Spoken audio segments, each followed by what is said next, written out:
Բարի է, որ նվազոր ձեզ բոլորիդ։ Գիտեմ, որ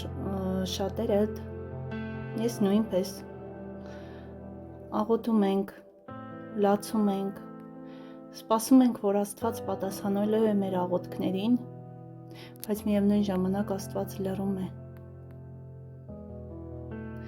Բայց մտածել եք, որ եթե Աստված լռում է այդ պահին, ուրեմն դա իր ամենամեծ սիրո ապացույցն է։ Գիտես ինչի?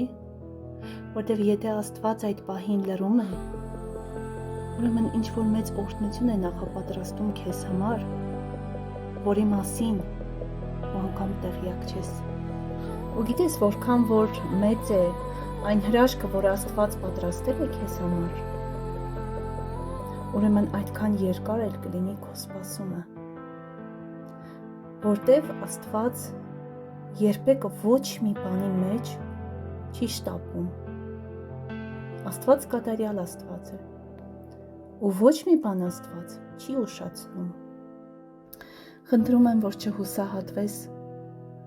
չտխրես ու չընկճվես, որ հանկարծ մտածես, որ Աստված չի լսում քո աղոթքները։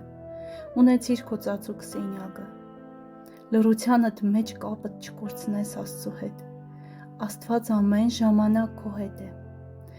Տերը քեզ գերագույն սիրով է սիրում, ոչ մարդկային, այլ աստվածային գերագույն սիրով։ Ու եթե չեն պատասխանվում հիմա աղոթքները, դա չի նշանակում, որ աղոթքդ Աստված չի լսում։ Ուղղակի Աստծո պատրաստածը քո համար բարի է, հաճելի է ու կատարյալ է։ Աստված քեզ շատ է սիրում ու այն ցավը, որ դու ապրել ես կամ հիմա ապրում ես,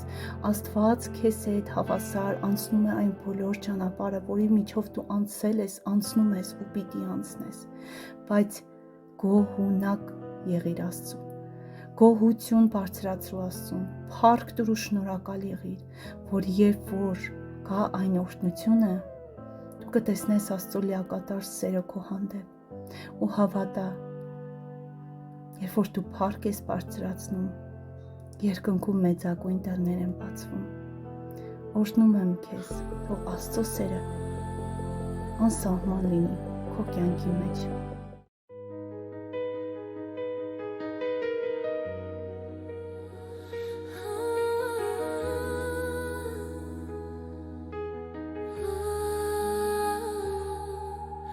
Լայում եմ երկինք քնտրում հայացք Տեր, ախորքան դժվար, շունչ տուր օր ապրեմ, արցունքոտ են աչքերս, սարավ է հոգիս, աչքերս սրբիր Տեր, հոգիս նորոգիր